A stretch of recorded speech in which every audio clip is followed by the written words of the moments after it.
701. Welcome, ladies and gentlemen. Corner Kick Extra. Today is March the 2nd or 3rd, depending on when we've got you listening to us here when it's posted to YouTube. It is MLS Eve. Alex Fidrashevsky and JJ Pepe with you. We'll be taking you through this week's MLS action as well as some overseas games that'll be taking place in CONCACAF Champions League. Wrap that up for this week as well. JJ, we want to get started with Major League Soccer. Oh, I'm excited. This is what you wait for after the cup gets lifted every December now. It seems like the off season, although calendar-wise is probably shorter, it always feels longer. It does. But glad that tomorrow night, we get some action. Portland, home to Minnesota, new team, so new beginning there, and it's going to be I think it's going to be an electric atmosphere over there. I think so too. It's going to be interesting to see how Portland, holds up this year, specifically on the road. We talked about that a little bit Monday on the live show. This is a team that was winless away from home last year, but their stadium there, that converted old baseball park, is a perfect soccer venue, and they've made that an impenetrable fortress for the most part. They clipped all of their wins off, obviously, at home last year. So if they can come out and get 3 points off of Minnesota, which I think they have a good chance to, Minnesota in their first game on the road, I think out of the two expansion teams, maybe a little bit less talented attacking-wise, but we talked about this on Monday too. I think they've built themselves defensively pretty well, so I think they'll go to hunker in, try and get a draw. It'll just be a case of can the Timbers break them down. Yeah, it's going to be interesting to see how Keith has him set up. I mean, he's been through this with Orlando City. The difference between now and then is a couple of years ago, Orlando and New York City opened up against each other. That reminded me so much of when two promoted teams play each other. You don't get a taste for the league until your second game. So this time out, both expansion teams are playing one of the established clubs. So that I think is going to be good for both. I think Portland's going to take 3 points at home. Like I said, they're just so dominant at home. Minnesota's first game, although you have preseason, I think it's going to take a couple to get them going. I think if they could have had the choice, they probably would have opened at home. Bit tough opening on the road, especially in Portland. It's not like they're going to somewhere that's, you would say, is a little bit softer to go to. I mean, they're going into the rabid center there. So that'll be a good way to kick off the season, though. So both of us say Portland comes away with the points in that one, the full amount? Yeah. All right, so I'm keeping track here. Week 1 picks. Okay. So we've both got the Portland Timbers in the Friday match. Do we have to put scores down too? I don't think we're going to go that deep. Okay. I think at least for now, maybe we expand to that. Okay. A little bit later on, and we can come up with some type of point system if we're correct. But for now, I say 1 point for a correct call. All right. And then we've also got, where do you want to go to next? Just work in order, Columbus, Chicago? Oh, yeah, let's go right in the time order here. I mean, looking at the whole slate on Saturday, it's gorgeous. First game kicks off at 2, last game kicks off at 10 in the East. I mean, that's just perfect. It's soccer all day, not counting the morning is full, and Liverpool-Arsenal take you right into Columbus and Chicago. It's a good day. You said something like 17 hours consecutively if you really want to do it on the television. Yep. Of soccer. So that's certainly a great soccer Saturday. The new look Chicago Fire going into Columbus, who really underachieved last year. They took a step back, a big one. Yeah. And I think that they're a team that may continue to struggle a little bit this year. Whereas Chicago, I think it's going to be a case of seeing how all of these new pieces fit into the puzzle. And there are a lot of them across the board for the Fire in the midfield, up front. There'll be some competition for spots. I mean, I would expect with the money they spent that Nikolic will be up top. Juninho, probably Deluve will be sunk in behind them with Goosens. It's going to be a different look to Chicago this year, and I think they have improved immensely. And I'll take Chicago on the day on this one, and that's also because I need Nikolic to score goals because he's on my my fantasy team, and so Nico, you got to replicate what you did for Legia for me. There's a good chance he will this season. this one's a little hard to call because Chicago is almost like an expansion team with so many new players. Columbus, we've talked about minor additions, but nothing really earth-shattering. So what we have to find out this year is Columbus more of the team from 2 seasons ago that went to the final, or are they really the team that struggled last year? Being the 3rd season under Berhalter, this is kind of the rubber year for them. Which way are they going to go? How is this team built? I really want to take Chicago, but I'm going to go with a draw on this one. I think Columbus will get a point at home. I think there's going to be a couple goals in the match. I think Chicago's going to go in there and get 1 or 2, but I think Columbus will have enough on the day to get a draw at home. The next match of the day is a big one already out the gate in the Western Conference, and it might be the match of the weekend. The LA Galaxy and FC Dallas. Dallas took their foot off the gas a little bit during the week against Arabe Unido in Champions League, but they were basically assured passage at that point. And those goals came in garbage time anyway, in the stoppage time. Dallas and the Galaxy should be really, really a high-level match. And just as a fan perspective, I'm really looking forward to watching it. Yeah, I think the edge is going to go to Dallas for me on this one, just for the simple fact that they've already played 2 games. And I think Pareja did pretty well with some of his players. Kellen Acosta started, played an hour. Christian Coleman didn't start but came on at halftime. So he got some of his key players going in the attacking area some minutes, but he didn't kill them down in Panama when he didn't need to. So I'm looking at Dallas to take this. I'm not sold on the LA Galaxy this season. It's going to be interesting. Kurt Anolfo, this might be it for him. Struggled Kansas City, struggled DC. If he doesn't do it here, he's probably going to wind up being a USL or an NASL coach for the rest of his career or in the academy. LA losing Robbie Keane.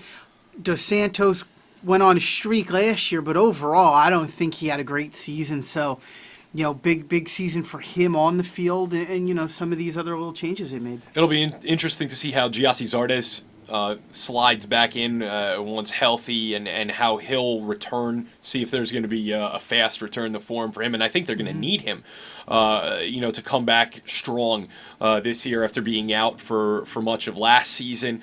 And I think I agree with you. Up top, there's really not that move that they made where it was a like-for-like swap for Robbie Keane, who I think exceeded all expectations of both fans and also the Galaxy themselves. He was probably the most prolific designated player signing in terms of production in the history of the league. And the move that boggled my mind the most is on the top of your phone right now. And that was the signing of Jermaine Jones. Yeah. This is a player who, on his day, was one of the best defensive midfielders in all of Europe. But his time has passed, and I think we saw it starting to pass in New England, and it continued last year, and then there was the injury issues, and he performed pretty poorly with the national team at the end of the year. And the Galaxy still went out and brought him in as almost a marquee signing. And I think all you did in that regard for me was replace Steven Gerrard with another player whose legs are on the same level at this point. Yeah, that one kind of boggled the mind a little bit. I've never been a huge fan of Jermaine Jones. Now, granted, he had a good World Cup in 2014, and I thought he was good with New England for the most part. But, his biggest issue that we've seen on the national team is an issue in MLS is he likes to get sent off, or accumulate the yellow cards, get the suspension. He had that insanity in the playoffs, which cost him the first 4 or 6 games in MLS last season. Then he got injured, so by the time he finally got on the field for Colorado, I don't think he brought much to the table for them. I just think he's on, like you, he's on the last fumes in his legs. I can only think that when Zardes comes back, we might be looking at Dos Santos and Zardes up top together rather than Zardes on the wing. Or Arnolfo's probably going to play one up top. It's hard to figure that one out right now. And I heard that Ashley Cole picked up an injury. Now, I don't know if he's out for the match on Saturday, but I know he picked something up, and there was a little worry about his availability for the opener. Try to see very quickly here if he is in or out. Right now, they're talking about his son. Injury woes mount for the Galaxy. This was of a week ago that he could be out for a month. Okay. So I guess it reared itself back up again in the last few days. And for a player who came over and actually did a pretty good job for them last year, that's a hole now in the back because they really aren't that deep.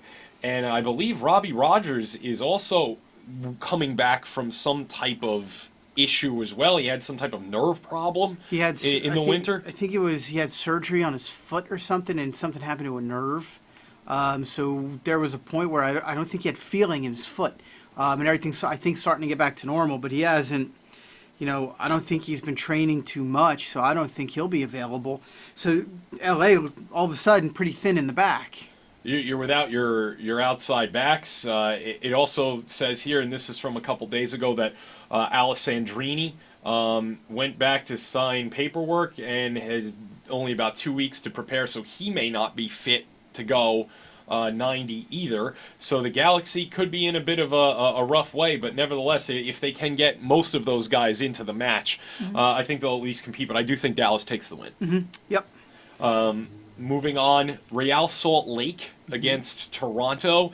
RSL looking to try to climb the table a little bit this year. Didn't hear a whole heck of a lot out of them in the offseason, but they did make a good signing in Albert Rusnak, came in from Groningen, a young Slovak national team player. I think he'll make a difference for them going forward, try to get Juraj Movsisyan a little bit more service up top, because I think he is one of the best strikers in the league, and they did have a bit of an issue getting him the ball last year. Yeah, Real was, I think it was one of the first seasons they didn't make the playoffs in several years. Definitely disappointing from their perspective. I think they also just re-signed João Plata to a longer-term deal, so they'll be happy to button him up. I know he had a couple periods last year with injury. If he can stay healthy for him, that could be important. Toronto on the other side, I mean, Toronto's Toronto. You know what's coming. You know Giovinco's coming. So they're solid going forward. You put him when Josie's on form. He's just a handful for the defenders in this league. It's almost like he's back to his old ways after, let's be honest, probably about a season and a quarter of struggle with the hamstrings and all the injuries. For national team fans, you hope that's behind him. If you don't support Toronto, you hope he doesn't find form straight away. I just think, they're solid. Toronto's solid in the back. Clint Irwin is just one of the best goalkeepers for me in the league. I don't see Toronto losing this. I think, just like last year, they started away, Red Bull Arena. We were there. They tucked in. They just waited for the Red Bulls to keep giving the ball away, and they banged them on the counter. And I can see them doing something similar. I think I'm with you on that one. Toronto over Salt Lake. The 6 o'clock game and the 7 o'clock game on Saturday could be the, I don't want to say duds of the weekend, but I think they're going to be a little less offensive-minded than the rest of the contest. The 6 o'clock game on Saturday is Colorado and New England. Colorado was one of the worst offensive teams in the league last year, largely by design, but they really were not all that exciting going forward, though they do have talent going forward. I think that just the way Pablo Mastroeni coaches the team is very similar to the way he played. This is a defensive-minded player, so he's built his team as such. I think Doyle and Gashi are two very good players going forward, but their strength lies in the back, so I think that one could be a bit of a snoozer. Maybe that's your dinner time match. You leave it on in the background. I would say a draw in that one. I'll say a goalless draw at that. I'm gonna say 0-0. Oh no, I think Colorado will nick it. Like so many games last year, probably 1-0. I think we had talked about this. I remember a little bit last season. I think there were about five games left, and Colorado had only scored multiple goals in about 5 out of 30 games or 29 games. So they really struggled for goals last season. It's hard to see if it's going to get any better because it's pretty much the same squad. But they're going to be counting on Fortress Dick Sporting Goods Park again. I think they have a good opponent in New England, who I don't think is very strong. I think they're going to struggle this year, even with, I know they added Kai Kamara last season, but he wound up, to me, and at least being a bit of a dud for them. Just didn't hit the heights as he did a couple of years ago. The interesting one for me is going to be Juan Agudelo. If he can get some starts. He has the capability to score goals in this league. He's done it before. So hopefully he's in the mood for New England. But I think this first game is going to go to Colorado. And I know that neither one of us has been very high on New England over the course of the last year or so. You even heard on the XM today, Don Garber was trying to kind of dance around the defense of New England, saying, using the finance defense, that this is a team that's the owners are putting in lots of money into the stadiums and this and that, and they're searching for the Boston site, and we really respect them and we like them, and yes, in large order, if the Kraft has done a lot for the league, but his team really is just good enough to not make the playoffs, if you ask me. That's the way they're constructed, and I think this year, if they don't come out and hit the ground running, they could take a step even further back. And I think their biggest problem isn't so much going forward, where they do have Lee Win and Kamara, and they've Kouassi from Ivory Coast, and Fagundes. Agudelo is hot and cold. Their biggest problem to me is in the back. I think outside of Andrew Farrell, they really are struggling for defenders right now. They signed a Slovenian defender, Antonio Milnar, from Ljubljana in the winter. To me, it's just not the type of signing that an MLS team should be making at this point. It would be one thing if this guy was a regular in their national team. If he was maybe playing outside of Slovenia at a bigger club and had 30 or 40 caps, then it's that type of signing where you can say, okay, this is a good defender. This is a guy playing in a it's a big club in a small league, so it's going to be very difficult to judge how good he is, and I think we'll see, if he's not in the starting 11, then maybe it was I don't want to say it was a bad signing, but it could be trending that way very early on for them, and I think they could struggle this year. Yeah, and I think, for me, I'm not a big Jay Heaps guy. I think he's an okay manager. I don't think he's great. I think he spends too much time yelling and screaming than properly preparing his team. You see him on the sideline. He's always yelling at the fourth official, always worrying about everything else but what his team's actually doing. And for me, I just don't like that style too much. His seat could get very hot pretty quick. And I wonder if they do get off on the wrong foot, like you're saying, if it happens, if he goes, I think that there are a few people out there that could come in and take this group, and I think this group can do more. I think some of this is down to the manager. And listen, it's Jay Heap's first job, and most of these guys, some of these guys, one of the questions I was asked was, what level license do these guys have? Because he finished playing and went right into coaching. And I think it's good now with, you're seeing these guys going after the A, now the new pro license, which hopefully, the next few years we'll see all these younger guys make sure they make their way through. But I just think that New England's problems are starting at in the manager's office. Time will tell for the New England Revolution this year, and I think it'll tell very quickly. The 7 o'clock game is DC United against Sporting Kansas City. DC, very much like Colorado, sets up in a little more defensive format. Ben Olsen, I respect him greatly for what he does with what is at his disposal right now. I actually hope for Ben Olsen that he will be retained as they move into the new stadium. Maybe it will come with some more investment and some better players for him, because over the course of the last 2-3 seasons, he has made do with largely low budget players. I think it's also good, though, that he has built his roster to be so American, if you want to call it that. There were portions of the season last year, games last year, where he started 11 Americans or 10 Americans in Saborio, 9, where I've been calling for that for a long time, that I think if we're really committed to growing American soccer, we need opportunities for Americans to play. And the foreign signings are great, but we have to make sure there's room for our guys to play, because if there's not, then what's the point? And I think Olsen does a good job at that. He's developed a couple of players who are really at a little bit higher level or were ready to move overseas. I think we saw that with Perry Kitchen, who left DC United, went to Hearts, and within about a month was their captain.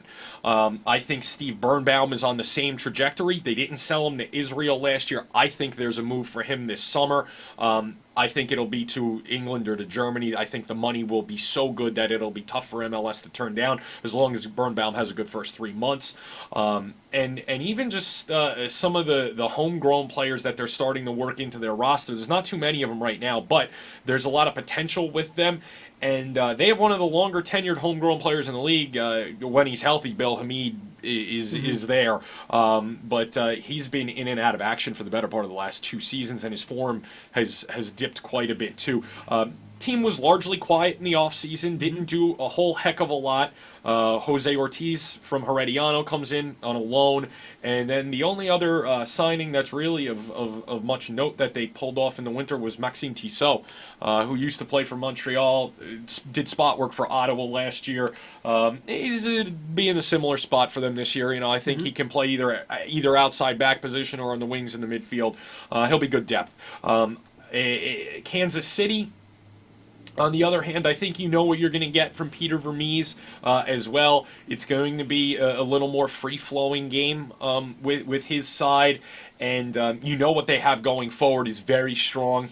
If Benny Feilhaber can recreate his form, because I think he found it a little bit last year, because he did struggle, I think, 2 years ago. He found himself a little bit last year and found his confidence again.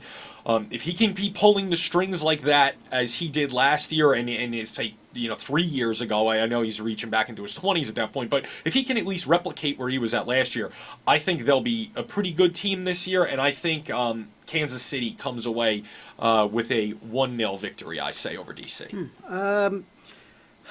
I think this will be I actually think that this game might be pretty good. Not very flashy in terms of names, but I think you're gonna have. I think you have two solid teams here. I like what Ben Olsen's done with the limited budget, and yeah, this should be it for that. Once the stadium's done, then the owners can take the money that they've been putting into all this stadium stuff and finally let them go buy a few players. But I think they have a decent squad here.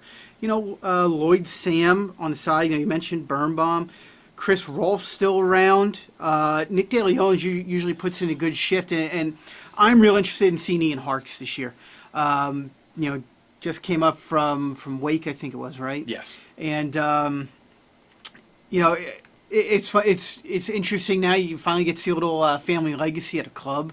I'm interested to see how he transitions. Maybe somebody who could have come in a little earlier than he did, but he elected to go the college route, and now he's here. So that'll be, I think it's a good pickup for DC. And Patrick Mullins had a pretty good season last year for him. So I like DC in this over Sporting. This is one I'm tempted to go with a draw, but I'm going to go with DC. I think they'll get the job done at home. I think, for Kansas City, a few question marks. Matt Beasley struggled for long stretches last season. I didn't think Graham Zusi had a great season last year. Now is he still transitioning to right back for Sporting, where Bruce put him for the national team, so he could have a new position. And they're going to live and die with Benny. If Benny is not creating, I think Sporting's in a little bit of trouble. And I don't, for me anyway, I just don't think they have that, outside of Dom Dwyer. I'm interested to know where some more of these goals are going to come from. So I'm going with DC in the opener. The next match of the evening is 8:30 Eastern. Houston hosting Seattle. The champions. I'm really excited to see this Seattle Sounders team. Not sure what type of role Clint Dempsey will play in this match, but they're saying he could start. I think it's encouraging to see that he's coming back. Yeah. And that he's been cleared to continue playing because that's a very serious issue that you're dealing with there. Anything with your heart, you always have to err on the side of caution. But he's, I suppose, proven his fitness, and the doctors are happy with where he is in terms of his heart, so he's back in. Houston's made quite a few changes in their own right, so they will have a new look this year. But I like the champions in this one. I think Seattle is pretty strong all the way through the roster, and I'll take the Sounders on this one. Yeah, even with Brad Evans being out for about a month with an injury, I think Seattle's going to have too much for Houston. I think it might take a little time for Wilmer Cabrera to really put his stamp on this team. I think one of the top positions they have is in goal. Joe Willis, good keeper, but right now he's injured. Tyler Derrick, capable backup, actually lost the position to Joe Willis last year after being named starter because he got sent off, I think, 2 times in the first 5 weeks of the season. He was suspended for half the games he couldn't stay on the field, and Joe Willis did a good job. But other than that, you have some aging players in this side still. Ricardo Clark, DeMarcus Beasley. If they have to make their bones on those two guys, I think Houston might find this a bit difficult. A big question is going to be, what can Cabrera get out of Cubo Torres? If he can get him, back to where he was a couple seasons ago, they could make a little bit of noise down there, maybe challenge for one of those wild card spots. But for the opener, I think Seattle with Morris, Ladero. I do think Dempsey will start. I think he'll score because usually that's just how these things work. So I think Seattle will beat them by a couple goals. Final match of Saturday night is Montreal and San Jose. It's a good one to fall asleep to. I'm going to pick a draw in that one. I think Montreal, that cross-country flight is always tough for the Eastern Conference teams, but I don't think San Jose is really that strong. We talked about that on Monday, that I think we both agree that they've got a lot of work to do on and off the field to try to build a winner there. They've got the right facility now. It's just a case of putting all the pieces together on the field. I think, maybe 1-1. For me, maybe Moncosu, who's just signed an official contract now with MLS for 2 years. Him or Piatti could grab one. Dominic Oduro still got some legs on him. And for San Jose, basically their success or failure rests on the shoulders of Chris Wondolowski. If he scores a goal, they'll get a draw. If he can't find the back of the net, they're going to lose. And I think it's been that way for the better part of the last 3 to 4 seasons. Maybe even longer. Going back to probably when I was graduating college, like 2009 I graduated, so the year after they came to Red Bull Arena, that was his first real year where he broke out. They've been dependent on solely him to get the job done because even when they were in Champions League, they called it the goon squad around him. With who was it? John and Gordon. There was a little rough and tumble. They had a good run, but they've been very, very dependent on just him, and I think they're very much in the same position as, say, the Red Bulls are, where Where's the second option? The Red Bull midfield's obviously much better, but where's the second option? And what if insert, Wright Phillips for Red Bull or Wondolowski for Senate? What if they get hurt? If Wondolowski goes down, then forget it. Season's a wash. But I think in this one, 1-1, maybe he grabs the goal, and then one of those bigger guns for Montreal too. Yeah, I think this is a tough one because I like Montreal. I think they could go in and steal it because the way they played last season, once they kind of put Drogba out on the side and didn't worry about him. Best decision they made. They played so much stronger. I think Montreal is going to go in there and win. I like Mancuso. I thought he was great up top. I think Piatti's going to have another good season. I think they're going to, chip in a couple goals. And like you said, I think Wando's good for one. But other than that, I don't think San Jose's going to keep him out, less than one. I think Bernardes will have his hands full. Yeah. For certain, on Saturday night, because it's basically on his shoulders to keep these guys off the scoreboard, and I can understand why you would pick Montreal. The only reason I'm going to take the draw is because it's on the other end of the continent. Move on now to Sunday's games. Yeah. The 5:00 game on the East Coast is a juicy one down in Orlando. You got New York City traveling down to take on Orlando. That should be a good match, and I think that we're in line for a bunch of goals in that one. It's almost, for the first 20 minutes, the match is going to be almost secondary, and even in the build-up. It's all going to be about the stadium. Orlando opening that new stadium, so it's going to be rocking. This game has goals written all over it.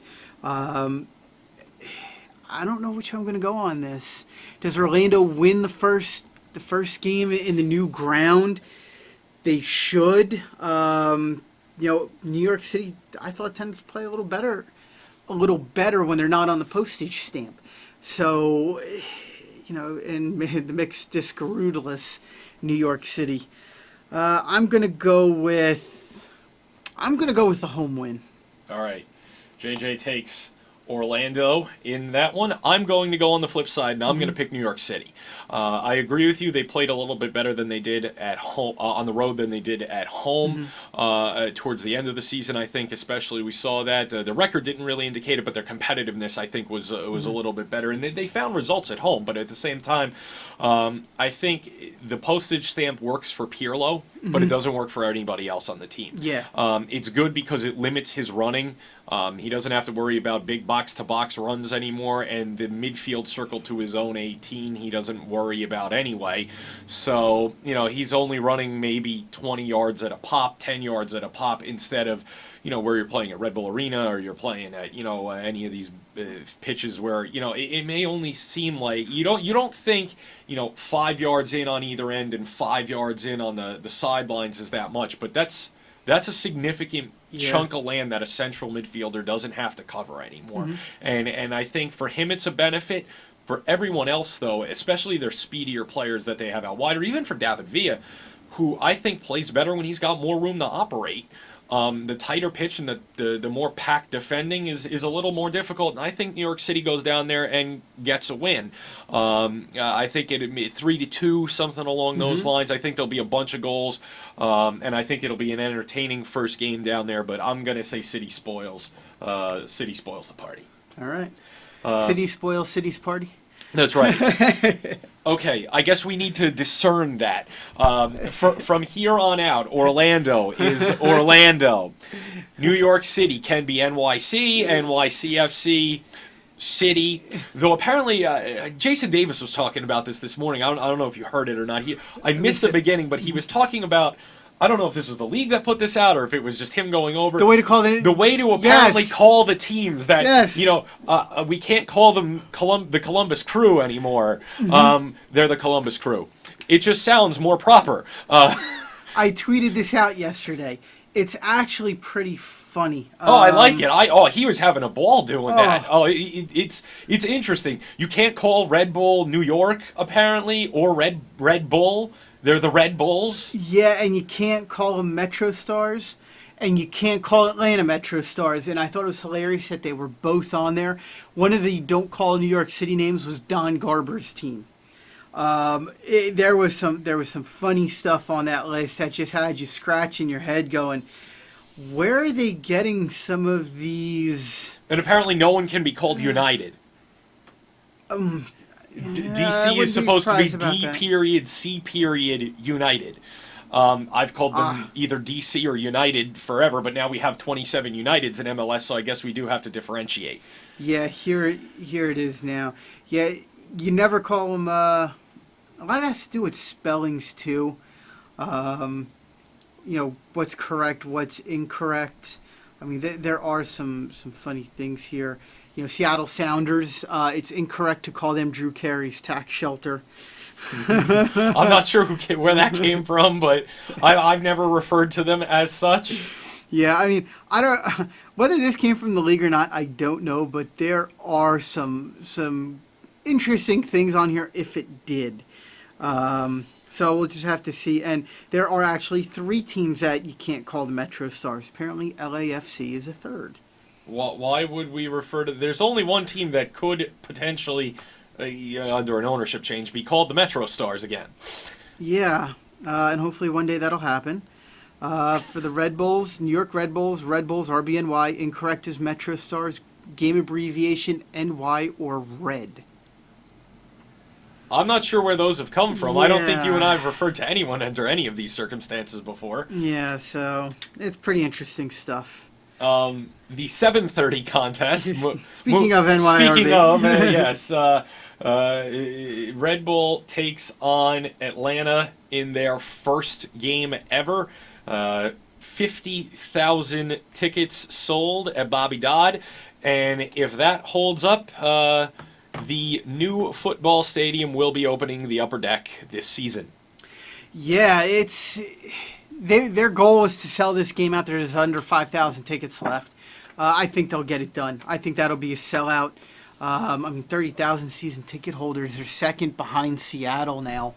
And, I mean, you got to figure after that first game, they'll probably tack on some more. It's amazing what's gone on down in Atlanta. I remember when they were giving the team, everybody was, Atlanta doesn't support, the Braves or the Hawks, and hockey left town. Why would they support soccer? Well, I'll tell you this, the soccer supporters down there are putting their money where their mouth is with the way this is going to kick off. And I'll tell you, I think this is going to be very, very uncomfortable for New York. For me, their biggest issue, it's not the fact that it's Atlanta's first games at home in front of 55,000. It's the fact that they play tonight in Vancouver and have to fly across country. Thursday night game, couple days rest, 3 time zones, and they're playing on Sunday. I think Atlanta's going to win this match. I do too. I think the cards are just not in Red Bull's favor. They didn't look good in that first game against Vancouver. We'll get our next look at them tonight. If you're listening on as soon as I post this when I get home, if you're on Wednesday, on Thursday here, you're going to get to see them tonight. But yeah, you're talking play tonight, fly out Friday morning, straight to Atlanta. It's a 6-7 hour flight. Basically, you're not going to train tomorrow on Friday. You're going to get there, eat, and probably go to bed. He'll get him out to stretch the legs and cool down and start muscle recovery. That's about all they can do. No, you got 2 days. Saturday's the same thing. You can't go hard on Saturday to play on Sunday. So, they're in a tough boat. Whereas Atlanta will come out flying. I think Atlanta takes this one 3-1. Yeah, I think there's gonna be some entertainment in it. Definitely do. I think maybe a couple more goals in that. Okay. I just have a feeling this one's got some potential with, Bradley Wright Phillips. He just has that knack of picking up that goal. Sasha might get on the scoreboard.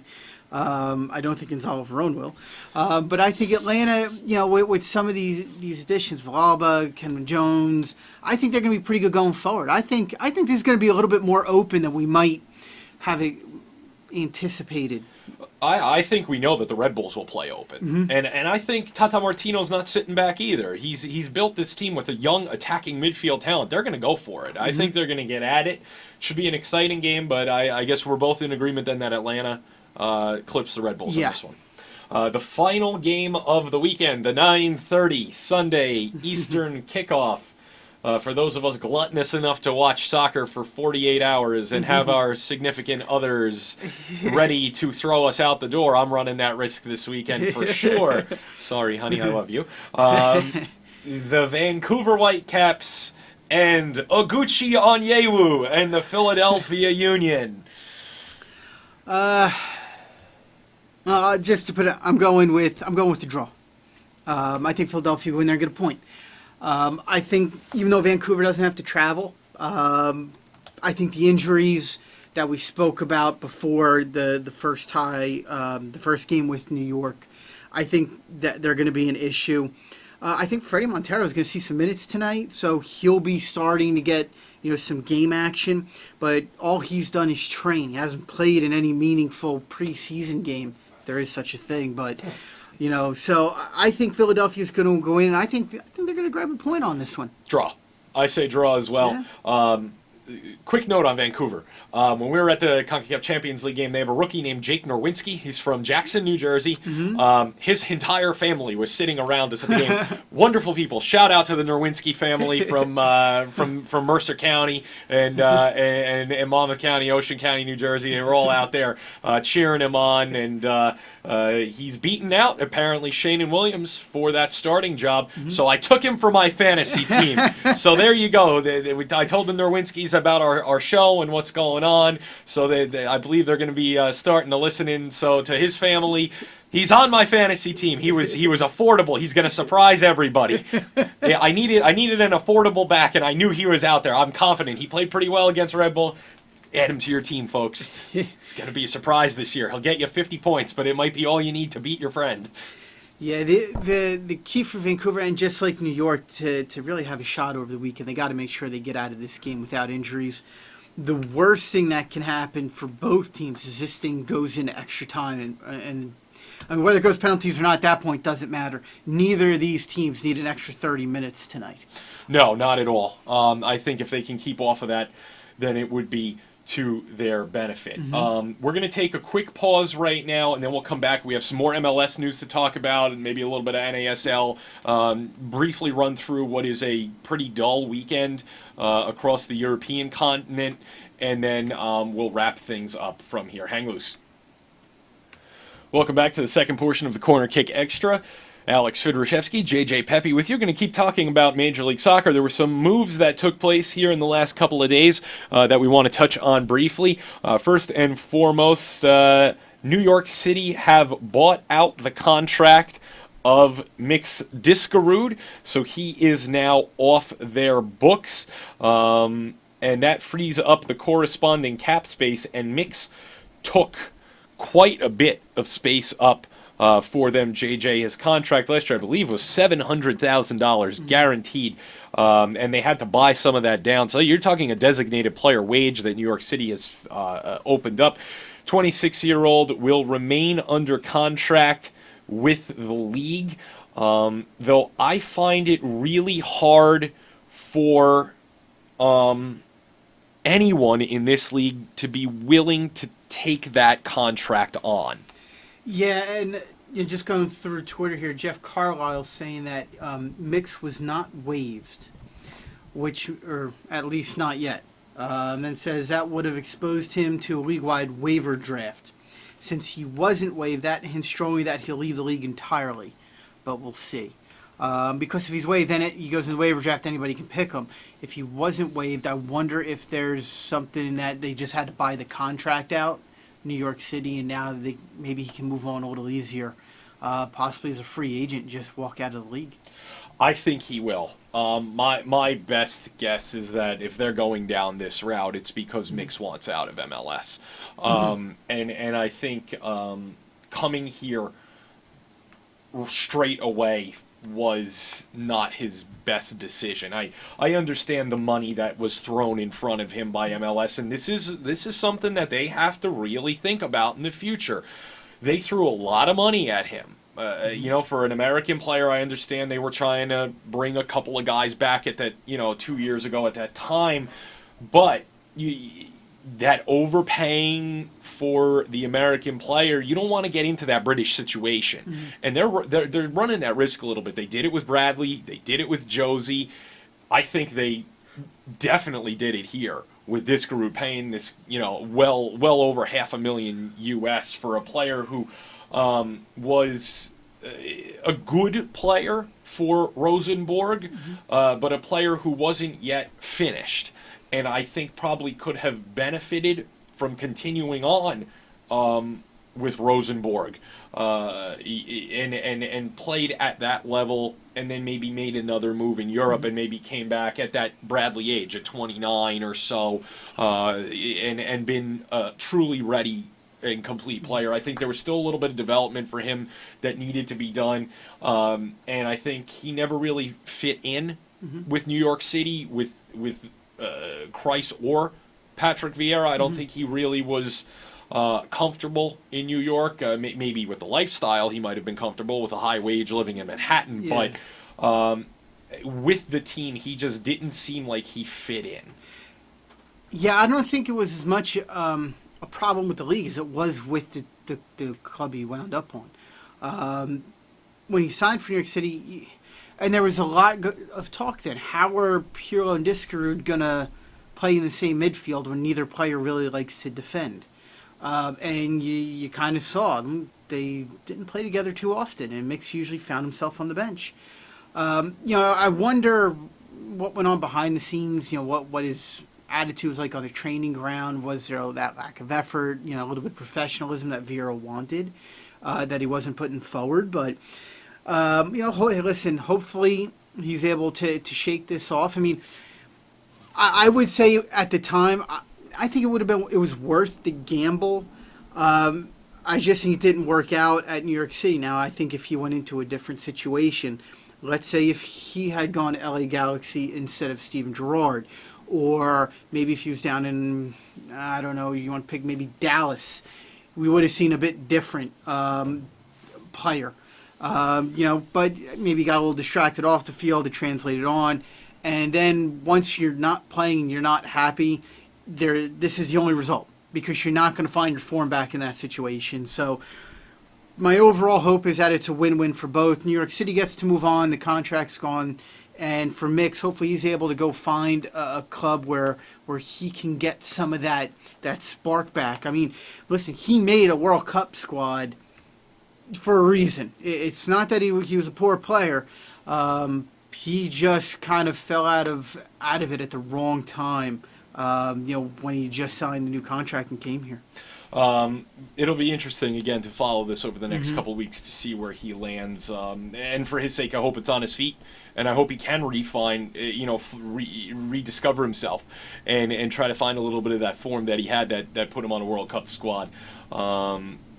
And maybe you make a good point. Maybe he fell victim a little bit to playing on the ping pong table too. Yeah. In the way they were playing too. I think under Jason Kreis probably wasn't very conducive to Diskerud's style of play. But I still think that it was a good gamble for the league. I think Diskerud probably would have been better off staying, for at least me personally. Timbers waived Jack McInerney today.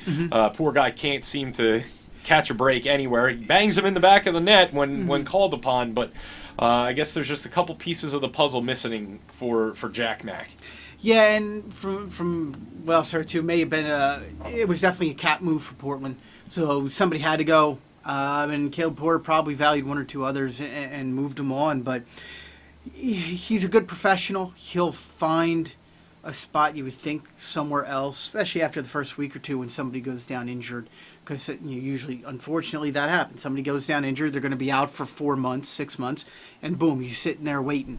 If not, I would not be shocked at all to see him pop up in maybe the NASL. I think so too. He's only 24 years old, so I think there's a long road ahead for Jack McInerney. And this is a kid that I liked when he was coming through already with Philadelphia Union. He's not necessarily going to be a national team striker for you, but He's got 43 goals in 157 MLS games. That's not a terrible ratio, especially as a young striker. He's had 2 good seasons. He had 14 overall in 2013. He had 11 for the Impact in 2014. He had 7 for them in 2015. He put in 5 for the Timbers last year. So there's a little bit of consistency, good backup, and I think he'll find himself on his feet and. Maybe one of these NASL teams could grab him for the season, and then he finds himself back to Major League Soccer next year, or as you said, the first starter to go down, and then the door opens. And do the Red Bulls have enough space in a roster spot yet? I was going to say that. So I was going through my mind. There's a team in the East Coast that could use a backup striker. So it'll be interesting to see what happens there. We'll have to watch the Jack McInerney saga. Poor guy, 4 teams in his career already, and he's only 24 years old. But he's a trooper, and he's been, as you said, he's a consummate professional. He's putting in the effort every stop he makes. It's not like he's sitting there going, "Gosh, I got traded for the 3rd time. Like, I'll just mail it in." Every time he goes to a new team, he hits the ground running. So he's certainly got the attitude for it. And apparently, it seems like the managers like him. It's just that he's always the surplus guy. Yeah, and part of that too is, you only going down the list of goals. They've gotten fewer each season. He needs that season when he gets back to 12 goals. That'll keep him somewhere for a second year. Then he's got to do it again. And you do it 2 years in a row. Now you're going to have more stability. Just some other little notes. We mentioned Mancosu has now signed a 2-year contract with the league. He's with Montreal. I believe that'll be a free move from Saputo's one bank account to another. Maybe they had to pay $1 or something along those lines. The Red Bulls signed and traded Kyle Rainish to Atlanta United for a 4th-round pick in the 2018 MLS Super Draft. In other words, someone who won't last a week. Yeah, basically they got nothing for him, and this was puzzling yesterday. And I think it was once Metro had the report finally, they were able to get it out. And there's a mechanism in MLS that you can only sign so many free agents. Well, apparently Atlanta had signed their 2 or 3 or however many it is. So they asked New York Red Bulls if they would do them a favor, and they did. They signed him and traded him for what amounts to very, very, very little. Probably would have been better off with a bag of balls, but, it is what it is, and they move on. Vancouver Whitecaps have brought back Mauro Rosales, player nearing the end. I think he'll be nothing more than a bench player for them. The only other thing of note that I think came up over the course of the last 3 to 4 days since Monday night is that Sporting Kansas City has let go Benji Hoya. This is a player who was with Santos Laguna for a little while, was with the U20s and had a run out, but it hasn't really featured too much in MLS. A few games for Chicago, didn't move off the bench. Last year and was waived prior to the start of this year. Still only 23. His next stop for me, at least in my opinion, probably the NASL. Yeah, no, I can see that. This is what happens, but thankfully we have, 2 second divisions. You're right. Now There's also the USL with the too. USL side, so him and Jack McInerney can wind up in either league. What we're saying is they're probably going to wind up in the 2nd division. Well, and you wonder too, if they're not that old, especially 24, 23 years old. You wonder if they end up on the reserve sides of these teams.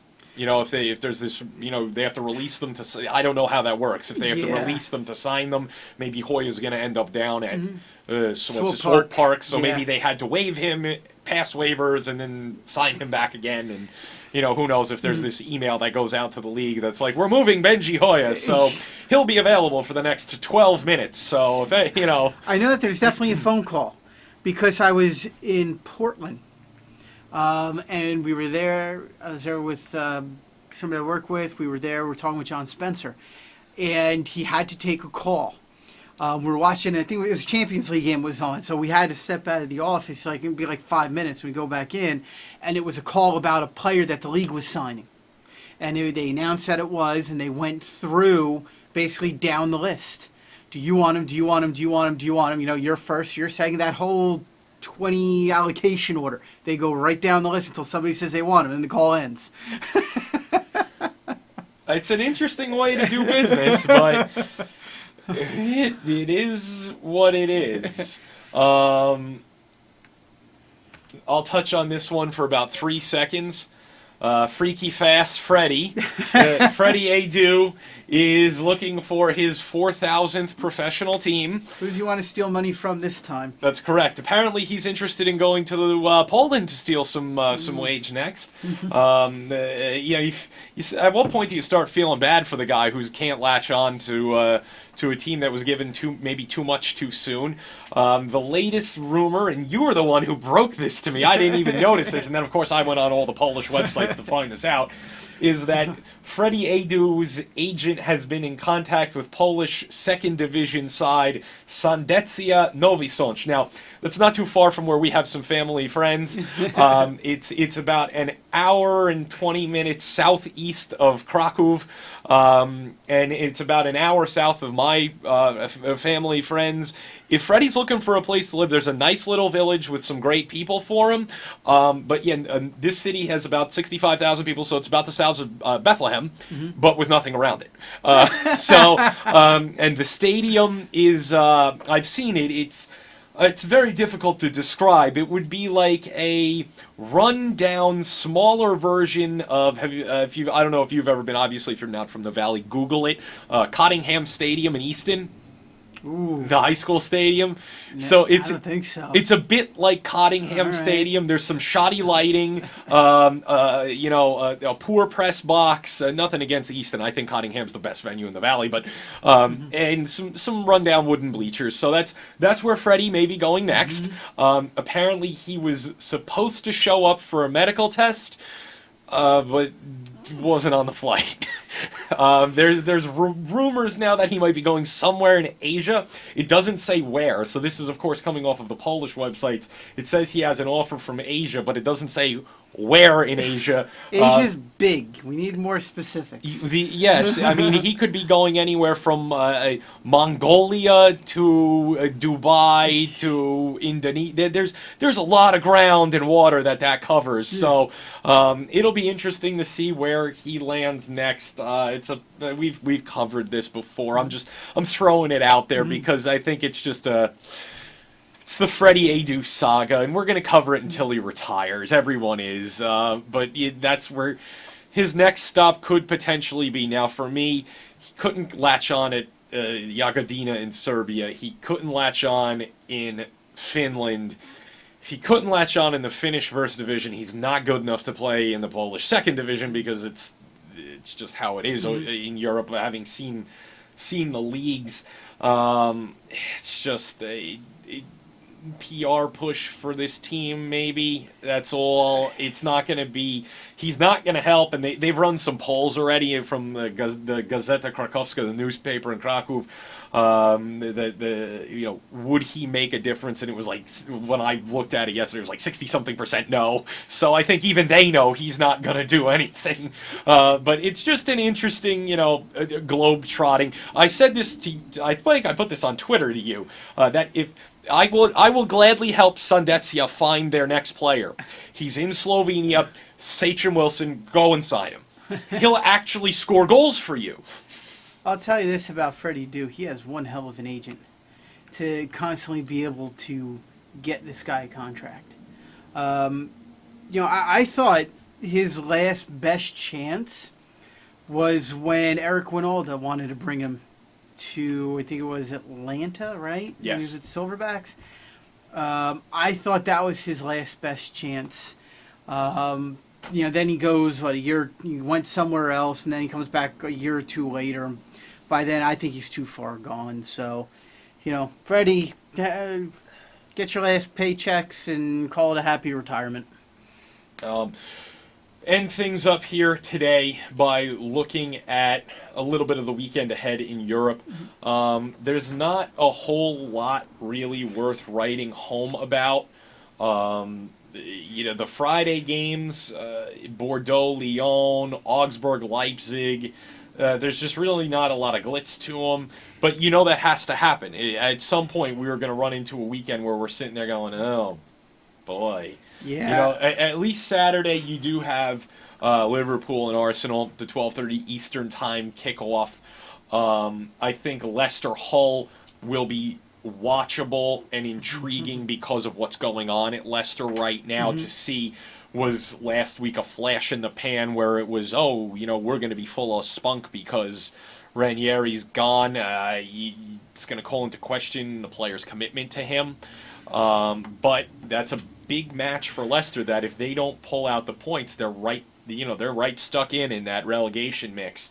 I think the Championship may turn out some better matches this weekend than the Premier League. I think the 12:30 match on Saturday in the Championship is just as juicy for different reasons as the Premier League, which is Huddersfield at home against Newcastle. Yeah, and I tell you, watching the Newcastle game, I think it was Tuesday, against Brighton. Brighton had them 1-0, and Newcastle scored twice in the last 9 minutes. I mean, it was almost a smash and grab to put themselves back on top. If Newcastle beat Huddersfield, they're pretty much all but promoted. Huddersfield, if they can win that game, they're going to be on the, clipping at Brighton's heels, and then it's going to become squeaky bum time for Brighton because, the last couple seasons they kept wanting to find themselves in the playoffs and not winning them. They don't want to go back there. And if they do slip, they're going to be the side that didn't get the automatic promotion. They're not going up. So I think David Wagner has a touchline ban. It's his second of the two-match ban because he was in the crowd in City for the FA Cup match. I think this is the second. So that'll be interesting. This is, and we talked about this a little bit over the course. I really like Huddersfield. I think they have some really talented players. Some of their British players are strong. I'm a big fan of Naki Wells, just because I have an rooting interest in soccer players from Bermuda. We used to go there on vacation a lot when I was a kid, and I've been to Bermuda national team matches. I actually attended. This is a quick story for you. I actually attended. I don't know. Have you ever heard of Sean Goder? Played for Manchester. Yeah. I attended his farewell match. Oh, did you? I attended his final match. It was against Southend United at the newly minted National Team Stadium in Bermuda. My father and we were there on vacation, and my dad picks up a copy of the Royal Gazette, which is the newspaper, and he goes, he's reading through. He goes, "Oh, it's Sean Goder's retirement match," and I'm like, I don't know, I must have been like 12 years old at the time, and I'm like, I'm sitting there going like, who the hell is Sean Goder, And my dad's like, "Oh, this is a big deal. There's gonna be a lot." The stadium was packed. And he scored of course he scored like 5 goals because I think he played a half for Southend and a half for the Bermuda national team. But I've been to a couple of matches, and I've seen some of these guys in their youth tournaments when they were in Bermuda. So you could tell at a young age that some of their players that are pros now really had, around my age, had something going. Wells, 9 goals for them this year. Aaron Moy has been fantastic. He's contracted to Manchester City.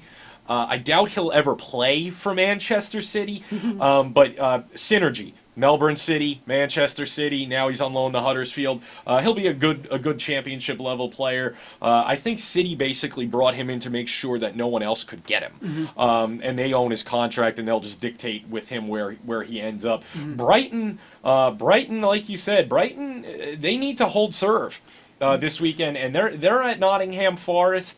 Failure to hold serve, and if Huddersfield can clip off a victory, all of a sudden Brighton's shaking in their boots, and I personally, I'm pulling for Brighton to go all the way this year. Yeah, I think they'll take care of Forest. Forest have been just brutal this season. I mean, they have an eye over their shoulder. They're only 4 points clear of the relegation zone, so thanks to Blackburn winning midweek. And with Blackburn playing Wigan, I mean, that's massive. There's 2 former Premier League clubs, both in the relegation zone.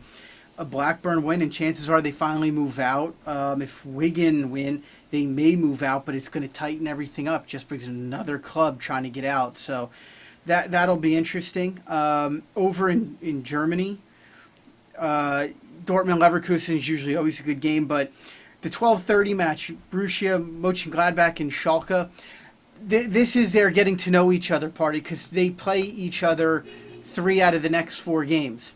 they have the league match, then the Europa League match, then they play somebody else for in the Bundesliga, and then they play again right after. So you get that. That's round one.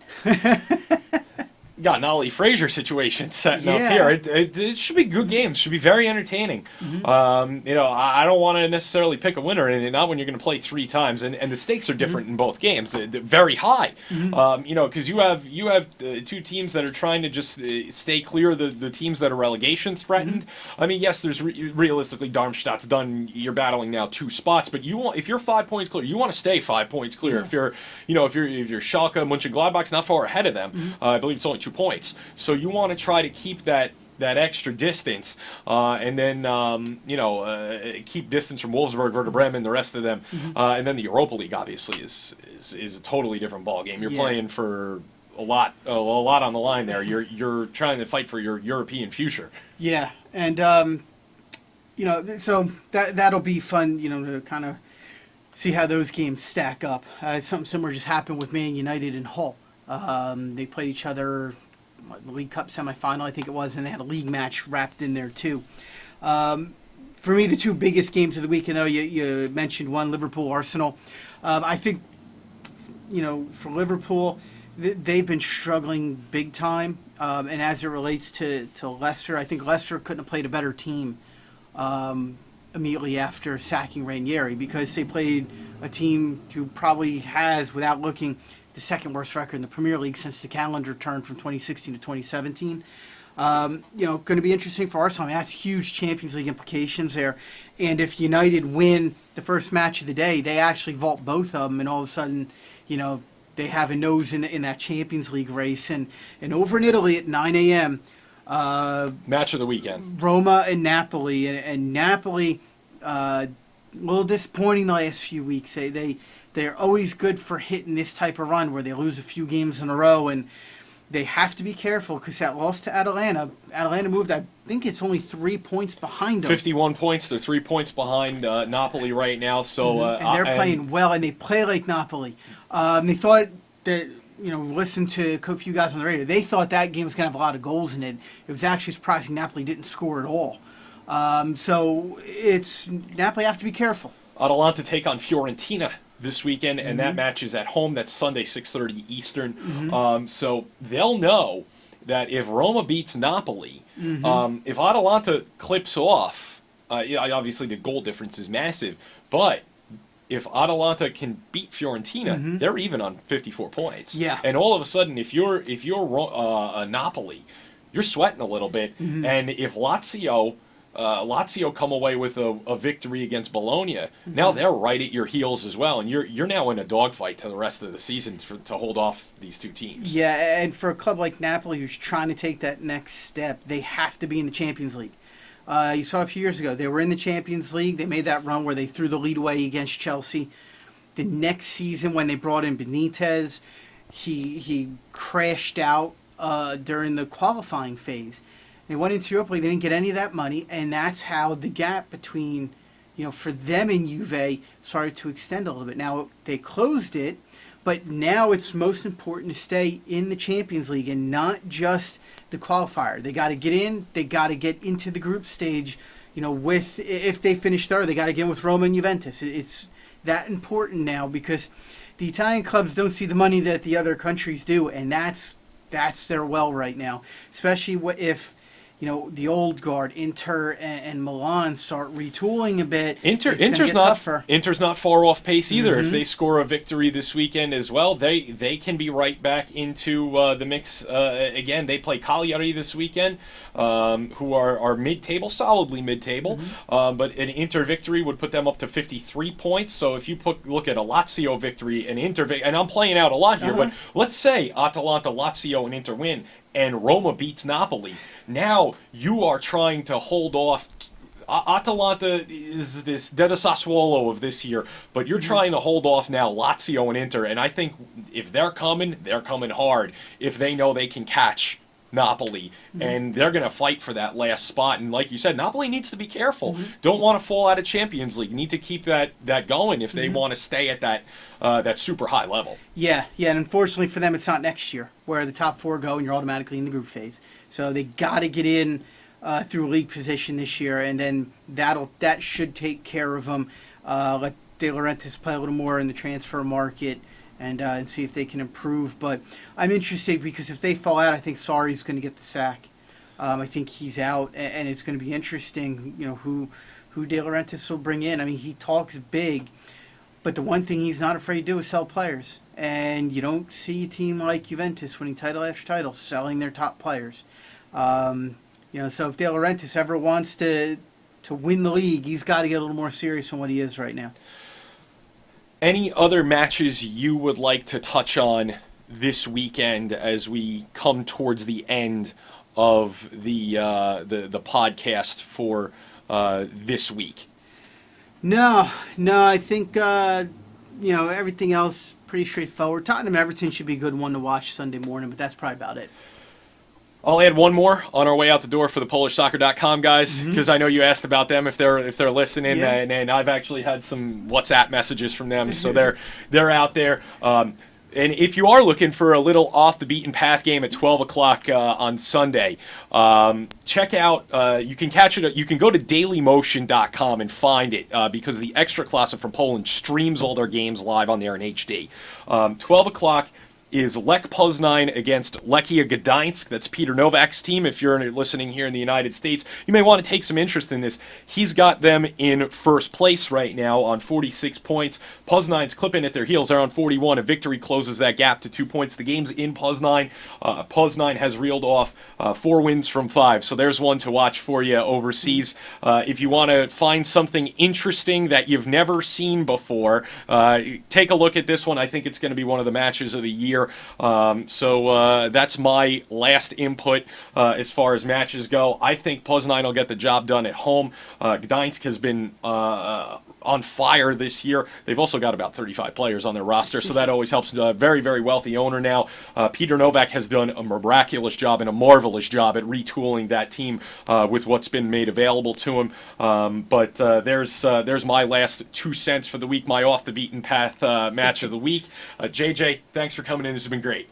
Yeah, and for anybody who's doing MLS Fantasy, we do have a league, CWTAP Corner Kick.